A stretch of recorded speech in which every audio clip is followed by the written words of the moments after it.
Je m'appelle Cécile Guimers, je suis avocate en droit des étrangers et en droit de la jeunesse et plus particulièrement spécialisée pour aider et accompagner et conseiller les mineurs étrangers non accompagnés.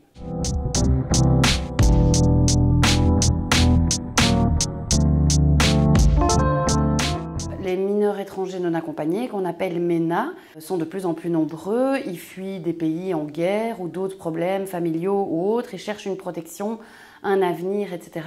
Et ils sont accueillis dans des centres d'accueil, mais ils ont vraiment besoin de plein de soutien autour de ça. Il y a des tuteurs, par exemple, qui s'occupent d'eux, qui sont nommés par le service des tutelles qui dépend du ministère de la Justice. Il y a des avocats qui accompagnent, mais ils ont aussi besoin souvent de suivi psychologique, de faire des activités, d'aller à l'école. Et donc ça touche au niveau citoyen, aussi bien des enseignants, des juristes, des psychologues et puis tout citoyen qui serait touché par le système de la migration, etc. Et c'est par les citoyens qu'on peut arriver à toucher la population et par les médias, évidemment, que les citoyens peuvent s'exprimer et toucher de la population pour au mieux intégrer ces enfants dans notre société.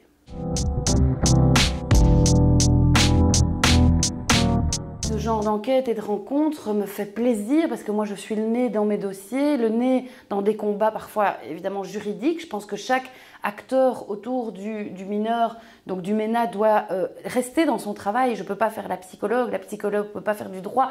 Et donc je suis le nez dans des aspects techniques parfois et juridiques parce que c'est ma manière d'aider le jeune et que ça permet ces rencontres de sortir un peu le nez de dossiers particuliers, d'analyse juridique et de se dire mais il y a des choses qui ne fonctionnent pas, il y a des choses à changer, il y a des gens à sensibiliser. Comment est-ce possible notamment qu'on fasse passer des longues auditions à ces mineurs, que ce soit des gens pas suffisamment formés parfois qui prennent des décisions, pas formés en tout cas dans l'audition des enfants, pourquoi ils ne sont pas plus intégrés dans tout le système de la jeunesse, pourquoi on les considère comme des migrants avant d'être des enfants, et ce sont des choses qu'au quotidien, dans la surcharge de travail, dans le nez dans nos dossiers, on ne prend plus le temps de voir et ça permet de donner du sens, de voir à travers le visage des gens, les yeux des gens, les questions des gens, eh bien qu'on devrait se poser encore plus de questions et remettre en cause des choses et avoir des combats de manière générale. On est dans des combats individuels comme avocat, il y a des combats de manière générale à porter.